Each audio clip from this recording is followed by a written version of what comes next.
I'm Elizabeth, and this is EdibleFX. I work on a show called Stranger Things, and I would like to show you one thing that I've created for them.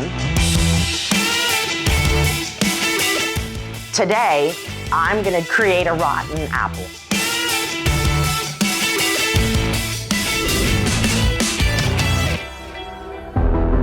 In doing the rotten apple, I first researched what mold and rot look like. What did rotten food look like? What are the different forms of mold? Does it look like it just rippled the top? Or does it look like fuzz? Or does it look like hair? Or does it look wet? So all of these molds come off of different foods, which I just fell in love with. Started a Pinterest page immediately.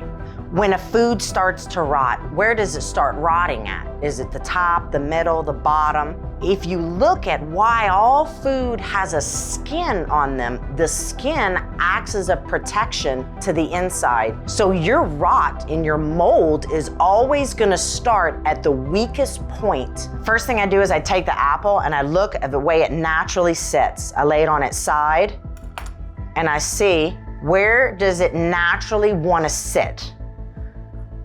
Okay, so it naturally wants to sit like this.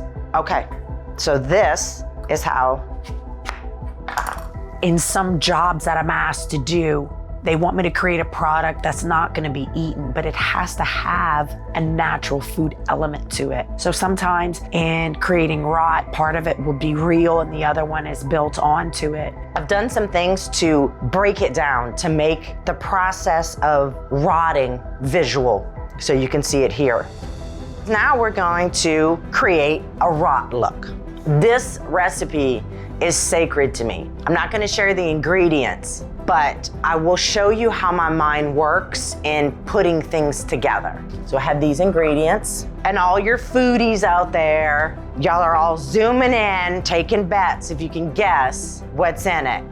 When you look at the colors that I have, you'll start to find when you research mold, rotting things, you'll start to see how these colors start making sense. Mold and rot, they're gorgeous. They make the most beautiful colors. When you have to do work that is very focused and your fingers are too big, you gotta get tools.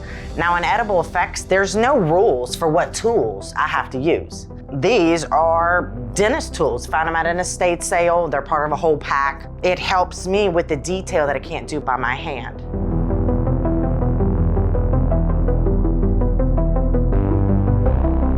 That's your rotten apple. Have at it, practice, go explore, and figure out how I did this. I'm Elizabeth Grove, and this is EdibleFX. I'm Elizabeth with EdibleFX, and hey, if you like the content and you want to see more, come on, like and subscribe. That's how I'm gonna eat.